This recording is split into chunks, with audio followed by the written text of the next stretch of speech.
മറ്റു വാർത്തകളിലേക്ക്. ഇടുക്കിയിലെ അരിക്കൊമ്പൻ ദൗത്യത്തിനെതിരായ ഹർജി ഹൈക്കോടതി ഇന്ന് പരിഗണിക്കും. കോടതി വിധി അനുകൂലമായാൽ 30-ന് രാവിലെ 4 മണിക്ക് ദൗത്യം തുടങ്ങാനാണ് തീരുമാനം.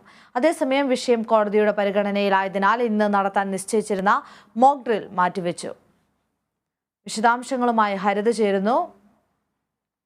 ഹരിത,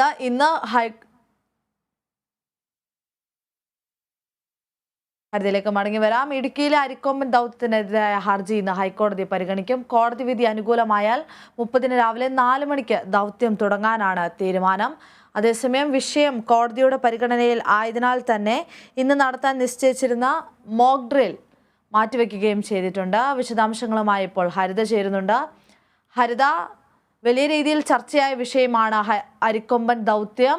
അതിനെതിരായ ഹർജി ഇന്ന് ഹൈക്കോടതി പരിഗണിക്കുകയാണ്. ഈ കോടതി വിധി അനുകൂലമായാൽ നാളെ രാവിലെ 4 മണിക്ക് ദൗത്യം തുടങ്ങാനാണ് ഇപ്പോൾ തീരുമാനിച്ചിരിക്കുന്നത്. എന്തൊക്കെയാണ് കൂടുതൽ വിശദാംശങ്ങൾ?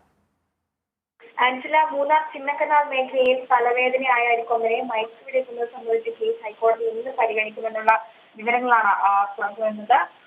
1:45 കേസ് പരിഗണിക്കുന്നത്. കഴിഞ്ഞ ഞായറാഴ്ചയായിരുന്നു ഈ കേസ് പരിഗണിക്കാനിരുന്നത്. എന്നാൽ അന്ന് പരിഗണിക്കാനിരുന്ന കേസ് 29-ാം തീയതിയിലേക്ക് മാറ്റിവെക്കുകയായിരുന്നു. അത് ഇന്ന് 1:45 കേസ് പരിഗണിക്കുന്നത്. അതേസമയം അരിക്കൊമ്പൻ തദ്ദേശവാസികൾക്ക് വരുത്തിയ നഷ്ടങ്ങളും സർക്കാർ കോടതിയിൽ നിന്ന് അറിയിക്കും. വിധി എതിരായാൽ പ്രതിഷേധം കടുപ്പിക്കാനാണ് നാട്ടുകാരുടെ തീരുമാനം. നിലവിൽ അരിക്കൊമ്പൻ സ്ഥാനം ഉറപ്പിച്ചിരിക്കുന്നത് സിമന്റ് പാലത്തിന് സമീപം ഒരു പിടിയാനയ്ക്കും കുത്തിയാനയ്ക്കും സമീപത്താണ് ഉള്ളതെന്നാണ് ഇപ്പോൾ കിട്ടുന്ന നിലവിലുള്ള വിവരം. എന്നാൽ ആനയുടെ ശല്യം, അരിക്കൊമ്പന്റെ ശല്യം നാട്ടുകാർക്ക് ദിനംപ്രതി ശല്യം രൂക്ഷമായി തുടരുന്ന സാഹചര്യത്തിലാണ് ഹൈക്കോടതിയുടെ തീരുമാനം വേഗത്തിലാക്കാൻ തീരുമാനിച്ചിരുന്നത്. ഇതേ തുടർന്ന് CCFമാരായ നരേന്ദ്രബാബു, അരുൺ എന്നിവരുടെ നേതൃത്വത്തിലായിരുന്നു 8 സംഘങ്ങളായി തിരിഞ്ഞാണ് നിയോഗിച്ചിരിക്കുന്നത്. 8 സംഘത്തെയാണ് അരിക്കൊമ്പൻ ദൗത്യത്തിനായി നിയോഗിച്ചിരിക്കുന്നത്. ഓരോ സംഘത്തിന്റെ തലവന്മാരെയും നിൽക്കേണ്ട സ്ഥലവും അവർ ചെയ്യേണ്ട ദൗത്യങ്ങളും നേരത്തെ തന്നെ മുൻകൂട്ടി നിശ്ചയിച്ച് ഏർപ്പെടുത്തി കൊടുത്തിട്ടുണ്ടായിരുന്നു. അതേസമയം മിഷന് വേണ്ടിയുള്ള ഉപകരണങ്ങളും അരുൺ സക്രിയ ദൗത്യ സേനാംഗങ്ങൾക്ക് പരിചയപ്പെടുത്തി നൽകിയിട്ടുണ്ടായിരുന്നു. CCFമാരായ നരേന്ദ്രബാബു, RSS, അരുൺ എന്നിവരുടെ മേൽനോട്ടത്തിലാണ് ദൗത്യം നടക്കുന്നത്. അരിക്കൊമ്പനെ മയക്കുവെടി വെച്ച് പിടികൂടിയാൽ കൊണ്ടുപോകുന്നതിന് വേണ്ടി ബലപ്പെടുത്തിയ വാഹനങ്ങളും എല്ലാ സജ്ജീകരണങ്ങളോടും കൂടി ദൗത്യ സംഘം തയ്യാറാക്കി വെച്ചിട്ടുണ്ട്. ഇന്ന് കോടതിയിൽ വിധി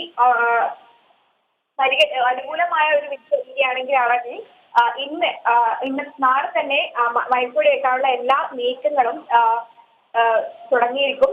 അതേസമയം ഇടുക്കി, ചാവൽപ്പാറ, ചിന്നക്കനാൽ പഞ്ചായത്തുകളിൽ നാശം വിതയ്ക്കുന്ന അരിക്കൊമ്പൻ ഇതിന് മുന്നത്തെ ദിവസങ്ങളിൽ ആനയിറങ്കൽ ഭാഗത്ത് ഉണ്ടായിരുന്നു എന്ന് പറയുന്നുണ്ടായിരുന്നു.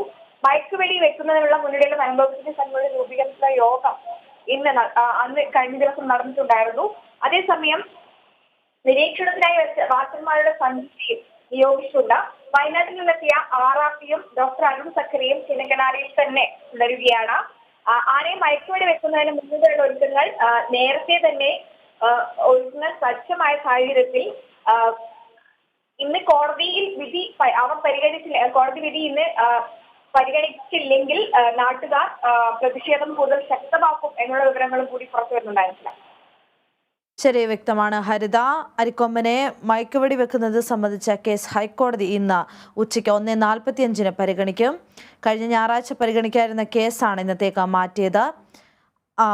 അരിക്കൊമ്പൻ തദ്ദേശവാസികൾക്ക് വരുത്തിയ നഷ്ടങ്ങളും സർക്കാർ ഇന്ന് കോടതിയെ അറിയിക്കും. അതേസമയം വിധി എതിരായാൽ പ്രതിഷേധം കടുപ്പിക്കാനാണ് പ്രദേശവാസികളുടെ തീരുമാനം. ഹരിതയാണ് വിശദാംശങ്ങൾ നൽകിയത്.